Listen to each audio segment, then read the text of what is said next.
Hello everyone and welcome to another video. So today's video is going to be my 2023 reading goals.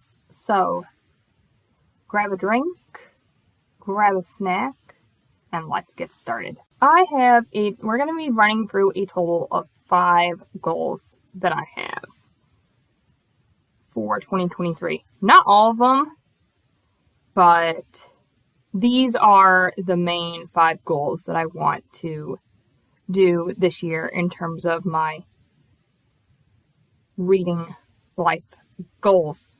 So, the very first goal is, of course, going to be how many books I want to put down as my Goodreads goal for 2023. Last year, in 2022, I read a total of 85 books. So the way my Goodreads challenge works for how many goals I read is I put it at 1 book previous. So this year's Goodreads challenge is set to 86 books.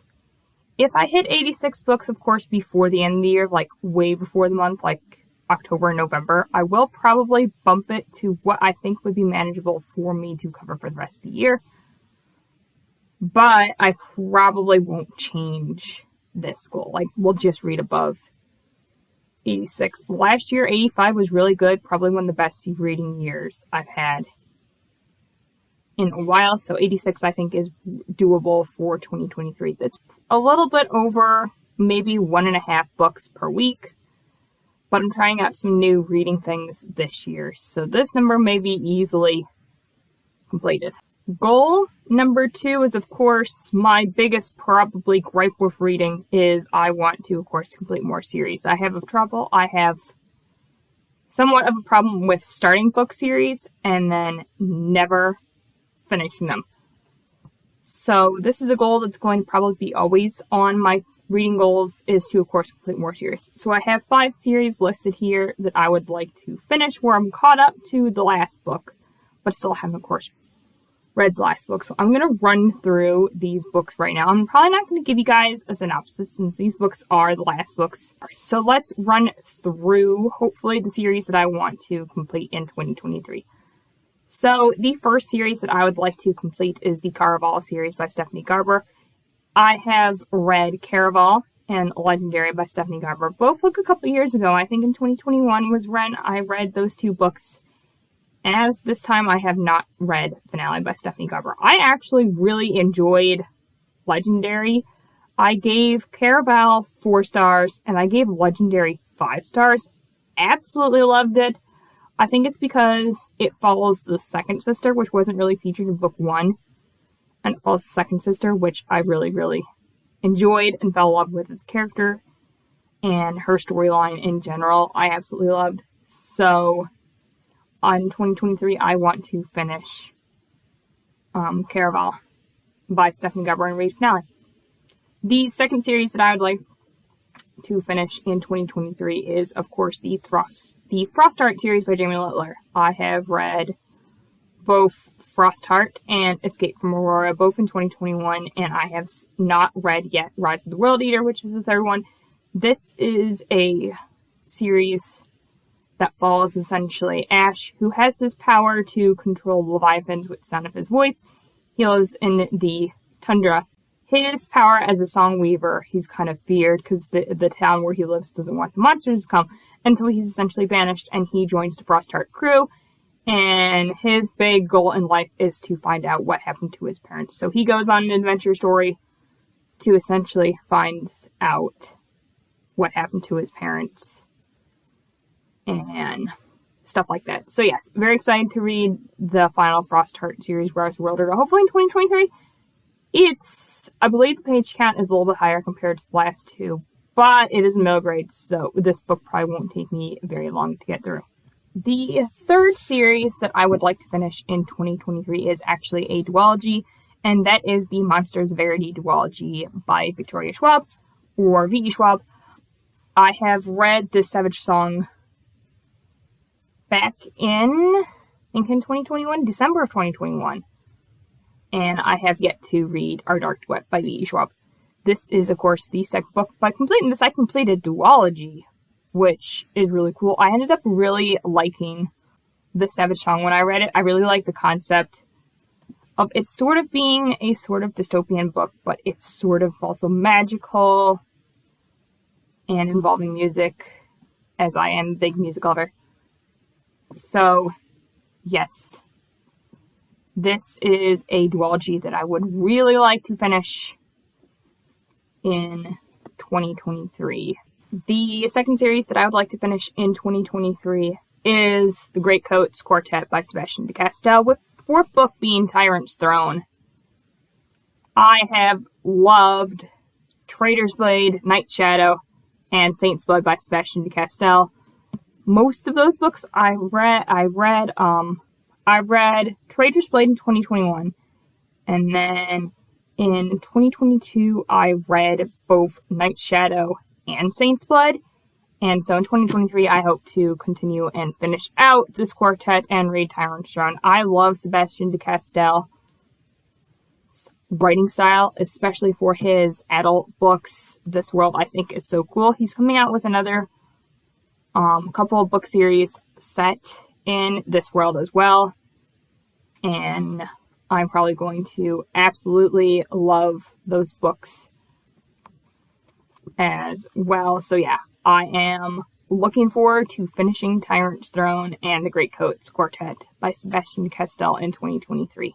And then the last series that I would like to hopefully finish in 2023 is the Illuminae Files by Amie Kaufman and Jay Kristoff. I read both Illuminae and Gemina in 2022, but didn't have time to get the third book, which is Obsidio, in 2022. So I'm hoping to finish Obsidio in 2023. This book series is really cool. So it's essentially a sci-fi series, all told in mixed media format. Essentially, at the beginning of the book, a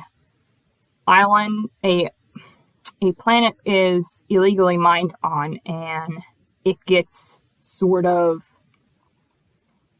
attacked by this big entire corporation, and we're told throughout the two books just what happened and why the planet was attacked, and they're essentially trying to get back at the company for doing what they did and harming their lives. It's all told in mixed media format, so it's really interesting in the way it's told as being a mixed media format. It's really, really cool. So while it is a big book, these books like this read really quickly. Once I do finish this series in a while, I'd like to do a reread of this series, because I've heard the audiobooks for this series are amazing and top tier. I think it would be so cool for me to listen to these audiobooks as well and really sink into the story. My rating might change for these books, but I really don't know. But I would like to listen to the audiobooks at some point, because I've heard they're really, really great. And after reading this, I can think Amie Kaufman and Jay Kristoff have another sci-fi series out, and I'd really like to read that one as well. Goal number 3 for 2023 is to read some of my more intimidating books. There are a couple of reasons why some of these books are intimidating. Others in this list, the one main big factor for all these books is they're all huge. And big books take a while for me to get through. So let's get into them. I have 5 on this list like I had for the others, so let's get into them. I may give you guys a synopsis of some of these books, because some of them are first books in a series, or have some sort of a synopsis to them. So I may read you guys the synopsis of those books. The first intimidating book that's on this list is A Day of Fallen Night by Samantha Shannon. The only reason why this book is intimidating is it's expected. It's not out yet at the time of filming this video. It comes out at the end of February. But it is 880 pages. That is the only reason why it's intimidating. When I read Priory of the Orange Tree in 2022, I absolutely loved it.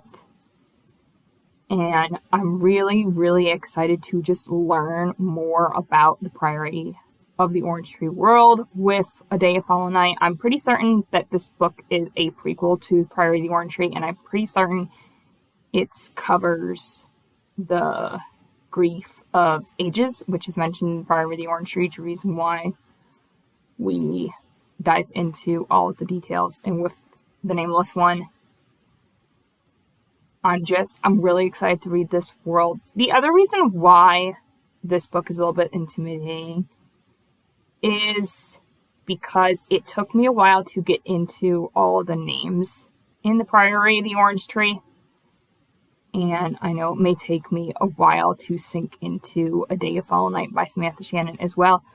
But I'm hoping before A Day of Foul Night comes out that I do a reread of Priory of the Orange Trees. I think that will really help me in reading A Day of Foul Night so much better. The second book of the intimidating books that I have is House of Leaves by Mark D. Jankowski. This book is intimidating for a number of different reasons. Number one, it's chunker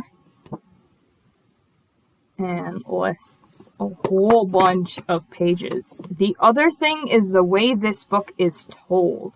It's like Obsidio in that series. It's told in mixed media format, but it's also told in this really bizarre writing style where take this page for example. So this part is part of the story. This is another footnote. This is part of the story. This part of the story. There's a whole bunch of these weird and bizarre pages. This is a page in the book. It looks really weird and bizarre like that. To read some of the pages in this book, you turn the page upside down just to read it. And it's cool. It's a horror.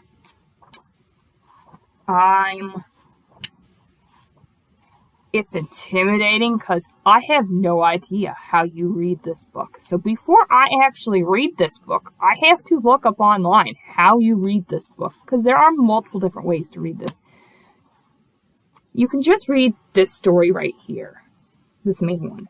You can read this little italicized little writing here along with it. You can just read that. I just think this weird writing is very cool, adds to the experience of this book, and that's why it's mainly intimidating. Plus, I'm going to read you the synopsis. It sounds weird. Years ago, when House of Leaves was first being passed around, it was nothing more than a badly bundled heap of paper, parts of which would occasionally surface on the internet. No one could have anticipated the small but devoted following this terrifying story would soon command.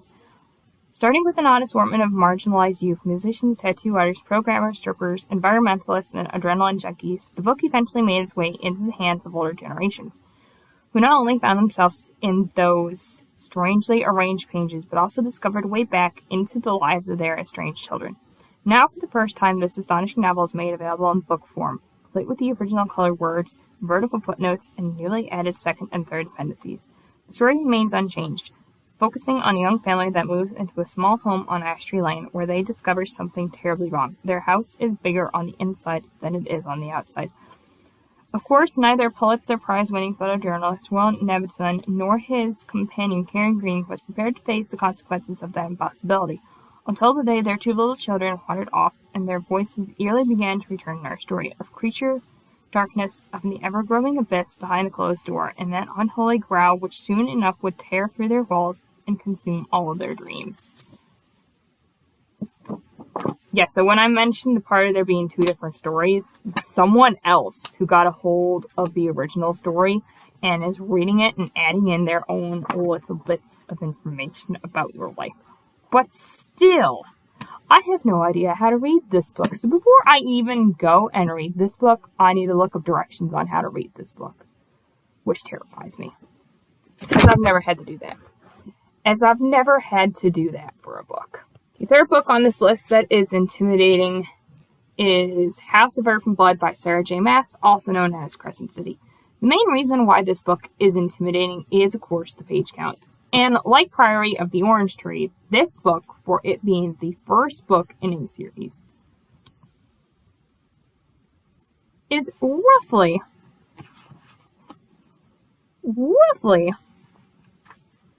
it is exactly 799 pages. It's about 800 pages, which is about the length of Priory of the Orange Tree. And A Day in Fall Night is 880 pages. So it's almost the length of the longest. I think it's probably going to be the length of the longest book I've ever read. I am intimidated by page count. The other reason why I'm intimidated by this book is I don't know when technically I'm supposed to read this. I may not get to this book this year because Sarah J. Maas apparently has a reading order like Brandon Sanderson does with his Cosmere.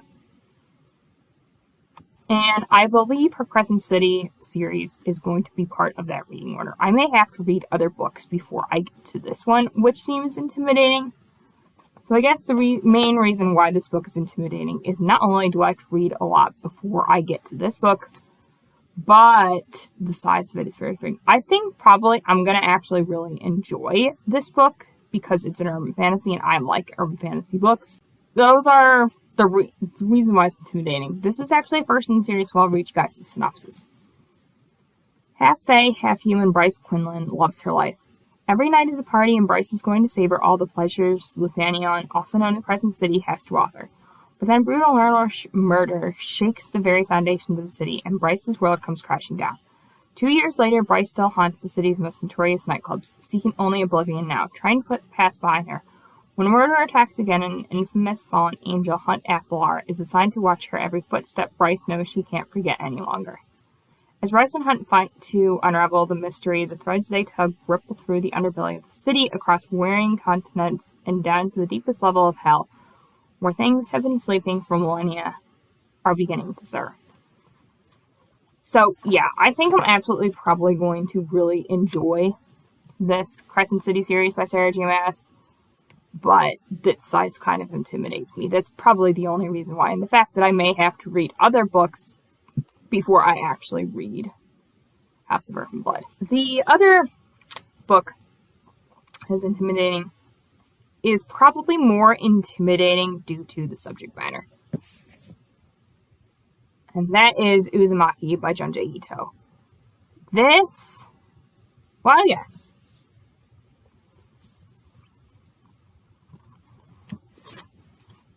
Well, yes, it's manga. Manga is fairly easy to read. That's not why it's intimidating. And the size of the manga isn't really that intimidating either, because it's manga. So, like, while it's like 600 pages, probably won't take me long to read. Why this book is intimidating is the subject matter. And while I've read quite a bit of manga in my lifetime, I've never read a horror manga. And I've heard that Junji Ito is one of the best horror manga writers. I do like horror, especially if I think it's a really cool concept. And if I know it's going to make me probably a little bit squeamish, but I'm not scared by it. Main thing I am really scared for is clowns. You won't catch me reading a book with clowns in it. But spiral horror seems really interesting. And spirals are a concept in mathematics, which I really like. The reason why this book is intimidating is not the size and not that it's manga, it's the fact that it's horror is a little bit interesting. I've read a couple of horror books in my life. Back in my kick when I was in high school, I was on a Stephen King kick and I read most of Stephen King's books. And I really liked Stephen King as an author, which was horror. And I really liked those books because they were pretty fast-paced. I'm wondering if I'm going to like horror manga. So that's the reason why this is intimidating. It does have a little bit of a synopsis, so I'm going to give it to you. It's Kurozu-cho. A small fog-bound town in the coast of Japan is cursed. According to Suzuki Sato, the withdrawn boyfriend of teenager Kiri Goshima, their town is haunted not by a person or being, but a pattern, Uzumaki, the spiral, the hypnotic secret shape of the world. This bizarre masterpiece of horror manga is now available in a single volume. Fall into a whirlpool of terror. And finally, the last intimidating book on this list is intimidating more based on the science count, and that is The Well of Ascension by Brandon Sanderson. entirely the page count is the why this book is intimidating. The fact that it is 756 pages is the only reason why this book is intimidating. I really enjoyed Mistborn Final Empire when I read it back in 2021. I absolutely really enjoyed it. I love the concept of it being like metal bending. If you were to put it in the Avatar universe, metal bending and alchemy. I really enjoyed Mistborn. The only reason why I haven't continued on The Well of Ascension yet is I haven't had an opportunity to pick it up yet, and the size intimidates me, as Mistborn is like a 500-page book. But this is my first Brandon Sanderson book where the page count is over 500 pages. Like 500, 600 pages. So, yeah. The only reason why The Well of Ascension freaks me out is this page count. Is the fact that it's like 700 pages. Also, what freaks me out is some of these chapters are weird. Is just how... Not like how they're laid out and weird. But the fact that some of these chapters start halfway down the page. That's just a little weird for me. Is to have a chapter start at the middle of a page instead of at the top of a page. Some of his chapters do stuff like that, but some of his chapters just start in the middle of a page, and I kind of think that's a little bit weird. But maybe he has intention to it, and in order for this to be published, that's how it had to be published. So yeah, I'm very excited to continue on with Mistborn Era 1 and continue out The Well of Ascension. I'm looking forward to reading it. I just haven't had really a chance to pick it up yet, and the size intimidates me a little bit. But I love the subject matter of this book, so that is the only reason why I haven't picked it up yet. Those are all my main actual reading goals. The other two goals that I have for this year are more lifestyle goals. And that is, the first goal is to fill in my reading journal every time I finish a book this year. And I would probably do, instead of finishing it every time I finish a book, which I may finish a book while I'm at work and I have no chance to put it in, I may decide to fill in this reading journal every weekend, as I have the most time on the weekend. And I think it'd be really cool to have a reading journal like this, where at the end of the year you can come back and I could be like, this is how many books I was able to read this year, and fill out the pages in this reading journal. This is the Clockwork Reader's reading journal that she created. I'll link the Amazon page to it down below. I think it's really cool as far as a reading journal goes. I tried a bullet journal a couple years ago, which was very, very hard for me to keep up with. I like the concept of having a bullet journal, but me actually sitting down and like having to do all the planning and the drawing for it took a lot of time that I don't have anymore. And I need a more simplified reading journal, which this does. We may try out other simple reading journals in the future, but this is the one I'm going to be using for 2023. And so ideally, I'd like to fill in this reading journal every time I finish a book, but it's probably going to be more like every weekend I fill in this reading journal, which works definitely fine. I just want to keep up with my reading journal this year, not come to like November and I barely filled it in at all, and then have to rush. And then goal number 5, which is probably my YouTube reading goal for this year, is I want to upload one video every week, at least. There are going to be weeks that I miss, but for all the weeks that I'm able to film and edit and upload a video, I want to do that. I'm not going to have a certain schedule of when the video goes live. If I filmed the video on probably Monday, I would at least ideally like to have it go up just before the end of the weekend. I think that'd be really nice for my channel to have not be a little more, not consistent, but I'd like for my channel to at least have a video go out every week. And that way, at the end of the year, I can sort of see if this works well for me in terms of my life. Because I like editing videos and uploading videos. But what hurts me is the actual filming and sitting down to film a video is what takes the most of time away from my day. And the only fun part about my YouTube channel that I really don't like is the actual, I have to take time out of my day to film. So if I can create a routine where I film, edit, and upload every week and have that opportunity to do so, I want to at least put out one video a week for you guys. And for the weeks that I'm able to, for weeks that I'm not able to, we may have a week where I pull extra videos. I at least want to grow my channel a bit more this year and get used to filming and editing and find a schedule that works well for me. Is what I want to do. And I also want to have more fun with my reading this year and just kind of get the joys of reading back in my life. I think that's going to be a good goal for 2023. So, thank you guys so much for watching this video. If you did, please give this video a like and subscribe for more book videos from me. Down below in the description box, you'll find links to all my book social media accounts. Comment down below what your reading goals are for 2023. I know this video is going out in February of 2023, and if you've hit some of your reading goals, congratulations. Let me know which reading goals you've hit down below already. Thank you guys so much for watching this video, and remember, we are the one within the all.